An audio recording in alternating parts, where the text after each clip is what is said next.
আচ্ছা, এখন আমরা 16 নাম্বার ম্যাথে আসি।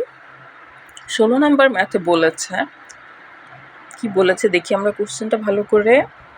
হ্যাঁ, এখন হচ্ছে Blue Moon National Bank holds assets and liabilities whose average durations and dollar amounts are as shown in this table. So asset এবং লাইবিলিটি আইটেমস হচ্ছে এগুলো।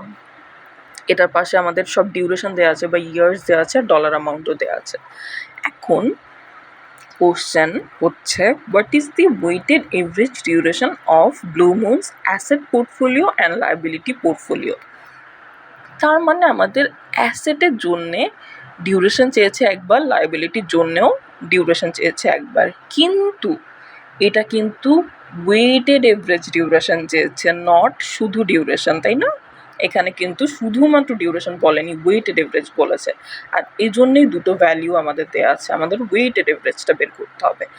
আর তারপরে চেয়েছে what is it's leverage adjusted duration gap. So duration gap আমরা এতক্ষণ যেভাবে শিখেছি সেভাবেই, লিভারেজ মানে হচ্ছে যখন আমরা ওয়েটেড এভারেজের ভ্যালিউ দিয়ে ডিউরেশন গ্যাপটা বের করি তখন সেটাকে লিভারেজ অ্যাডজাস্টেড ডিউরেশন গ্যাপ বলে। So that is the differentiation, আর কিছুই না। অলরাইট, সো এখন আমরা এগুলো তো দেখলাম, এখন আমরা অ্যান্সারে চলে যাচ্ছি। বাট অ্যান্সারে যাওয়ার আগে হচ্ছে আমরা যে জিনিসটা একটু ডেসক্রাইব করব সেটা হচ্ছে আমাদের অ্যাসেট এবং লাইবিলিটি কিন্তু একসাথে দেওয়া আছে, তাই না? এখানে কিন্তু কিছু জিনিস অ্যাসেট এবং কিছু লাইবিলিটি, কোনটা অ্যাসেট কোনটা লাইবিলিটি সেটা আমরা দেখি। দেখেন যে ইনভেস্টমেন্ট গ্রেড বন্ডস, ইনভেস্টমেন্ট কিন্তু আমাদের জন্য অ্যাসেট, কমার্শিয়াল লোনও কিন্তু আমাদের জন্য অ্যাসেট, বিকজ আমরা টাকাটা ফেরত পাবো।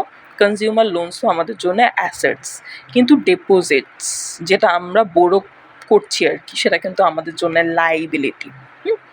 লোন দিচ্ছি আমরা, সেই টাকাটা আমরা ফেরত পাবো, কিন্তু ডিপোজিট মানে আমরা লোন নিচ্ছি, আমাদেরকে সেটা ফেরত দিতে হবে। সো আমাদের যে জিনিসটা ফেরত দিতে হবে সেটা আমাদের জন্য লাইবিলিটি। আর নন ডিপোজিট বোরোয়িংস এটাও লাইবিলিটির একটা পার্ট হিসেবে পড়ে। অলরাইট, আর এগুলোর এভারেজ ডিউরেশন আর ডলার অ্যামাউন্ট পাশেই দেওয়া আছে, ঠিক আছে? সো এখন প্রথমে অ্যাসেটের জন্য আমরা বের করব, তারপর লাইবিলিটির জন্য। সো অ্যাসেট তো আমরা বললাম আমরা প্রথম তিনটা ধরবো, সেটার পাশে ডিউরেশন দেওয়া আছে, ডলারও দেওয়া আছে। অলরাইট, সো টোটাল অ্যাসেটসটা হচ্ছে আমাদের শুধুমাত্র ডলারের ভ্যালিউগুলো যোগ করলে টোটাল অ্যাসেট আসে 715 মিলিয়ন। এরপর লাইবিলিটিসের ক্ষেত্রে ডিপোজিট আর নন ডিপোজিট বোরোয়িংস এই দুটো, সো এই দুটোর পাশেও ডিউরেশন দেওয়া আছে আর ডলার দেওয়া আছে। সো ডলার এখানেও টোটাল যোগ করলে টোটাল লাইবিলিটিসটা আসে।